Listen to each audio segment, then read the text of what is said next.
Welcome back, guys. This is gonna be a new video regarding my Laserdisc collection. I did two of those about 2 years ago, so now it's time for an update. So the last time I did it was a video because I reached, I think, 100 titles in my collection. And well, right now, 2 years later, I'm almost crossing the 200 line. You probably think, why so slow progress? Well, the simple reason is I don't purchase every disc I see. I purchase discs that are rare, valuable, or that I actually want to watch. And mostly for the third one that I want to watch is the main reason I purchased the discs. So as you can see, back then the lowest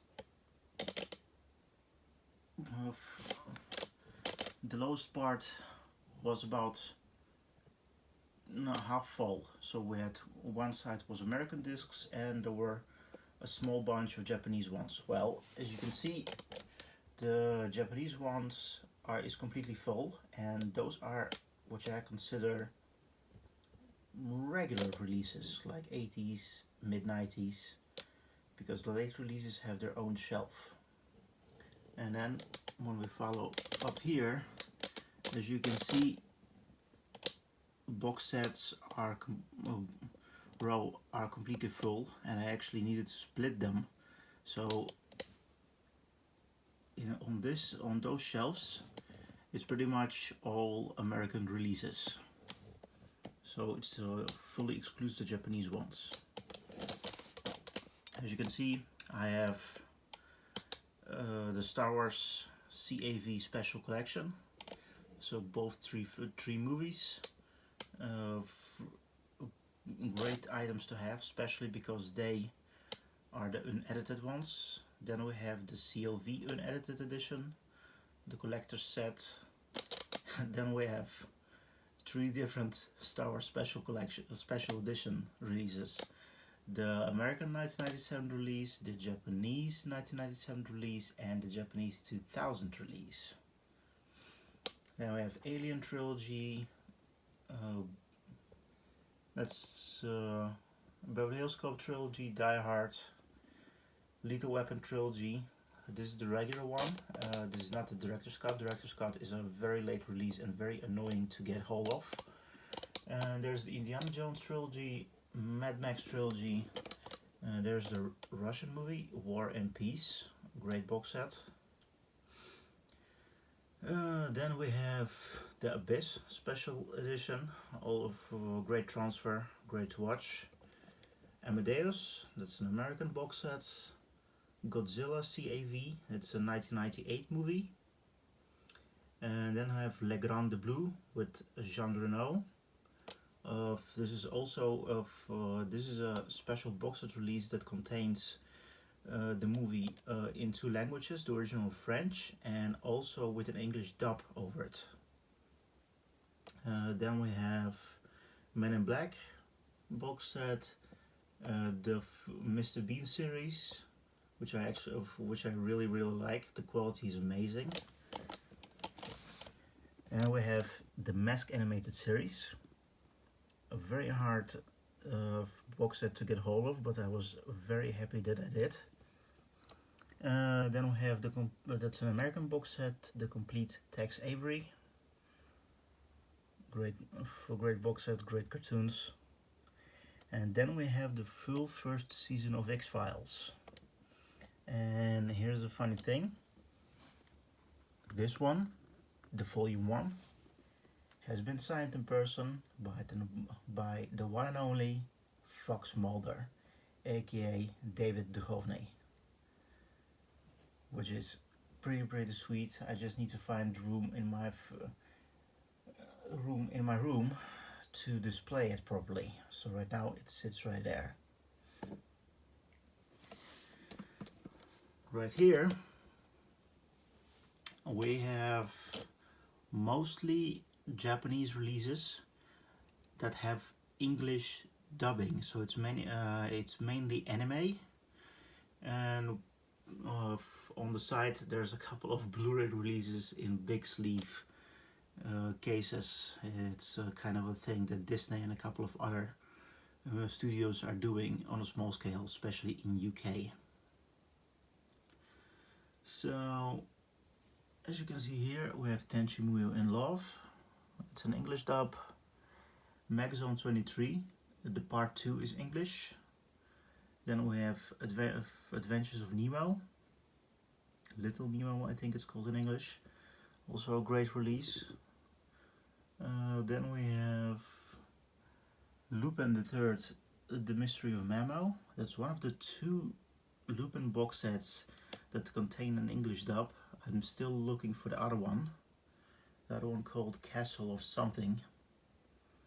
Then we have Armitage, Third, Polymatrix, Ghost in a Shell Premium Box, and one of my favorite box sets, the Ghibli box set containing 12 titles, if I'm not mistaken. So it took me also quite a while to get this box set for the right price, because they usually are asking a premium, but it's still a bargain compared to what this bastard originally sold for, which was about 100,000 yen, which is outrageous amount of money even by today's standards.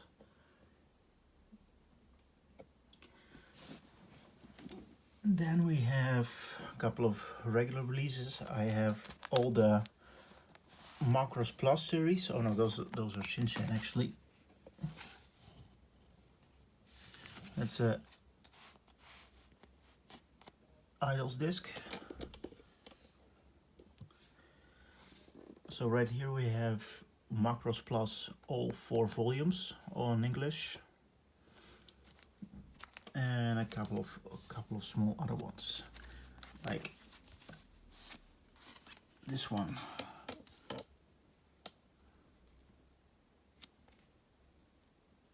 The Spirit of Wonder. A great sort of mini movie, long episode or whatever it can be called. Also English dubbed on one side and Japanese on the other. It's actually quite a fun one. And this is the shelf I'm most proud of. Those are pretty much all of my late releases.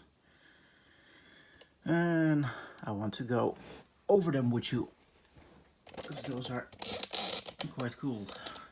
They actually sorted by their release date that I looked up on LDDB.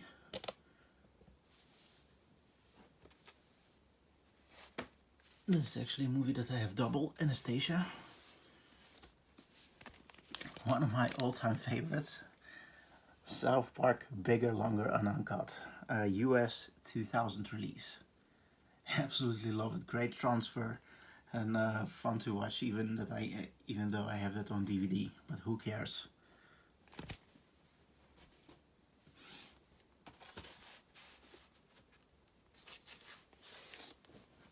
Then we have Adam Sandler as the Water Boy. High quality H2O. Brilliant comedy, the 99 release.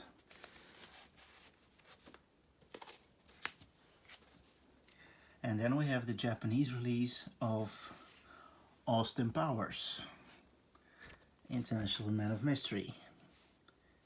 It's a great release. It's 4:3, but the picture quality is brilliant. It's a Japanese 99 release.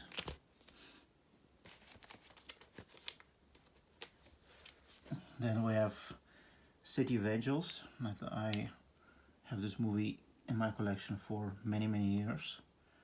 Sometimes it's interesting to pop up, especially at the beginning of the movie. They have a great soundtrack running.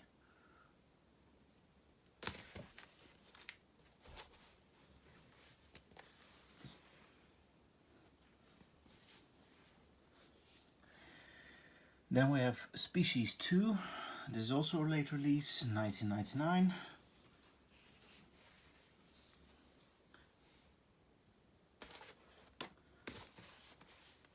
I like the first one better, by the way. And then we have actually still sealed, because I already watched this movie once, so had still no reason to open this one yet. Night Watch with Ewan McGregor and Nick Nolte. Great thriller slash horror movie.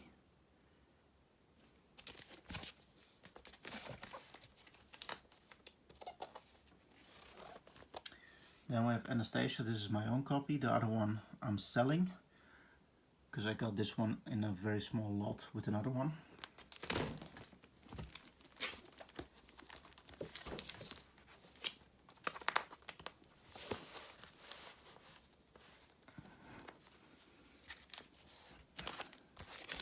Then we have Steven Seagal, The Patriot. A great popcorn flick. It has bad reviews, but it's just a ton of fun. Simple as that.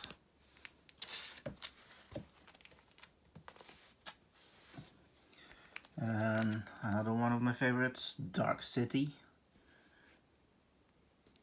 99 release. Awesome movie, great transfer.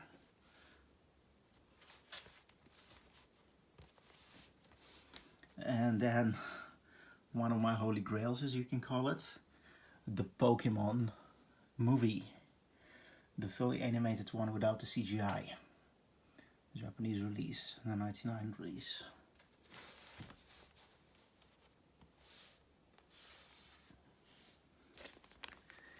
And we have You've Got Mail with Tom Hanks and Meg Ryan, 99 release.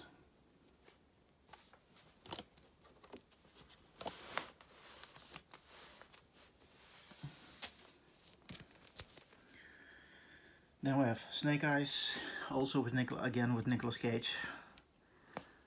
Interesting movie, not exactly the one that you can watch over and over, but still a decent amount of fun.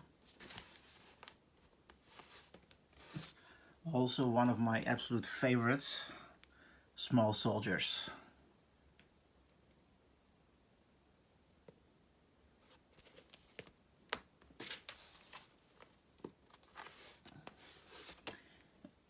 And there's something about Mary.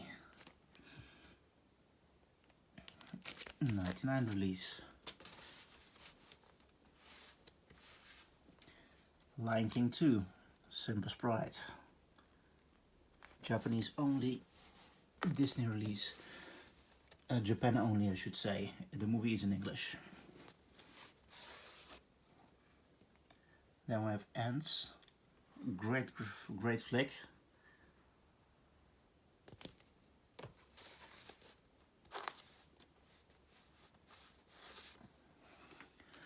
$8mm, another movie with Nicolas Cage, and this one is a good one. Great mystery thriller.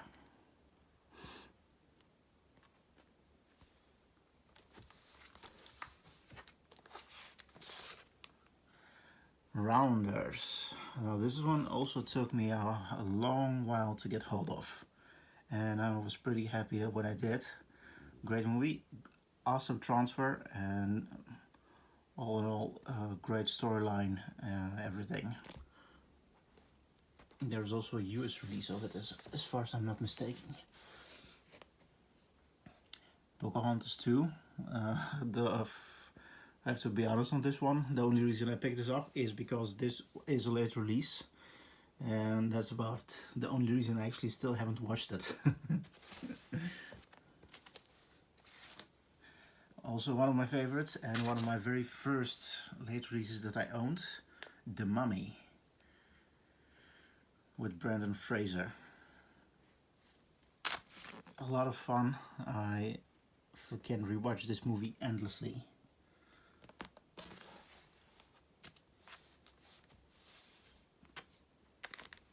Enemy of the State with Will Smith and Gene Hackman. Great movie, great transfer.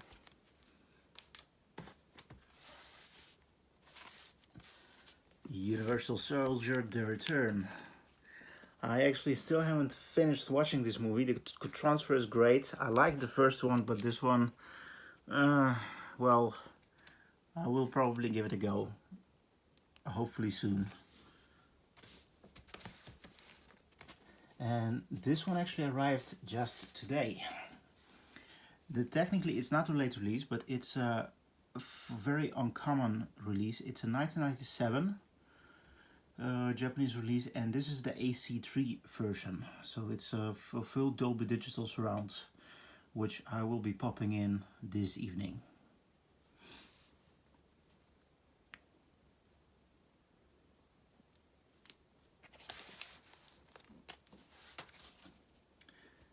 What Dreams May Come with Robin Williams. Intense movie, that's what I can call it.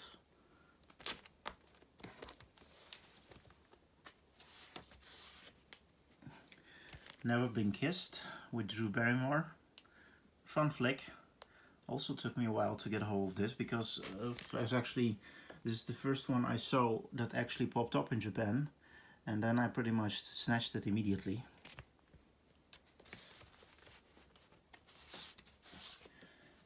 Entrapment with Sean Connery and Catherine Zeta-Jones.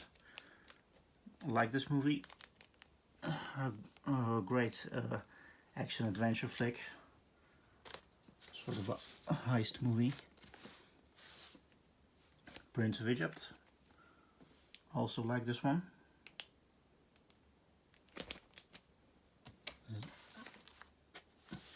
And one of my all-time favorites, Drop Dead. Everyone who doesn't agree with me, I'm just kidding. But this is still my favorite Star Wars movie, and no one will change my mind. And the prequel trilogy doesn't exist. Star Wars Episode 1, The Phantom Menace. Awesome soundtrack, good transfer, and a great release, beautiful gatefold if you want to display it. The Haunted. Oh no, The Haunting. Liam Neeson, Catherine Zeta-Jones. It's after watching the Nostalgia Critic review of this one, then watching this one, it pretty much turns it into a comedy. Not anymore, but that makes it that's the interesting aspect of watching this movie. After that, this is a good one. I actually didn't expect much from it, but I really liked it. The General's Daughter with John Travolta. A great flick, really advise to watch it.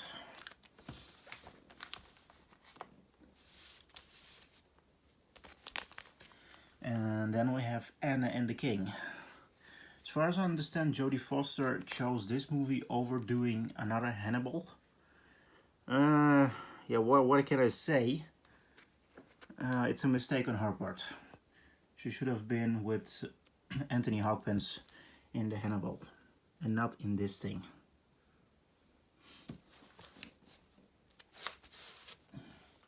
The Siege, Denzel Washington and Bruce Willis. Strong flick, interesting to watch. And then the last one, and this was a present from a very good friend and fellow Laserdisc collector, John Rowland, U571. This is a 2001 release, so the last year when Western movies actually came out on Laserdisc, and this is of course a Japanese only release, and it's pretty dope to have a 2001 release in my collection, because those are not exactly cheap, and the picture quality is brilliant. Really good to watch, especially these days. I watch my Laserdisc movies on an ultra wide screen, so it's 21:9, and the scaling goes well. The movies still look very decent and very watchable. And actually, to conclude this video, I wanted to show my current Laserdisc equipment. So this is the screen I use to watch it. And right there is my very trusty DVD-O iScan VP20. Great scaler, does all the things I need, overscan, correct scale, etc. And above that there is a 3D comp filter. I can say with certainty that this device improves and sharpens the picture extremely well and does it better than iScan on its own. So I'm still very happy with this purchase, and it's not going anywhere. When it comes to Laserdisc player itself, it's a Pioneer karaoke deck. It's a late one, so that's a good thing. It's actually, let me get the number for you because it's a long model number.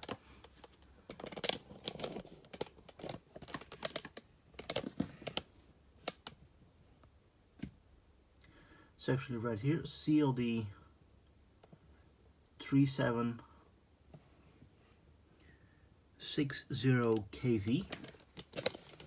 It's actually, it also can play. It also can play for video CDs. I have a couple of just for fun.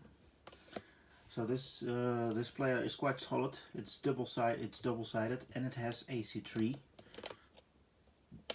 So this is where this beautiful Yamaha APD-1 demodulator comes in. So I can watch all the necessary AC3 releases as they should be in 5.1 Dolby Digital Surround, and I can say it sounds amazing. If you can get hold of a demodulator and a player with AC3, I really advise to do that. Actually, Sam Hedge just recently made a video, a whole series of videos when it comes to Laserdisc audio, and I really advise to watch those. A lot of good information in there. So this was my update video on my Laserdisc collection. Thank you for watching. Until the next time.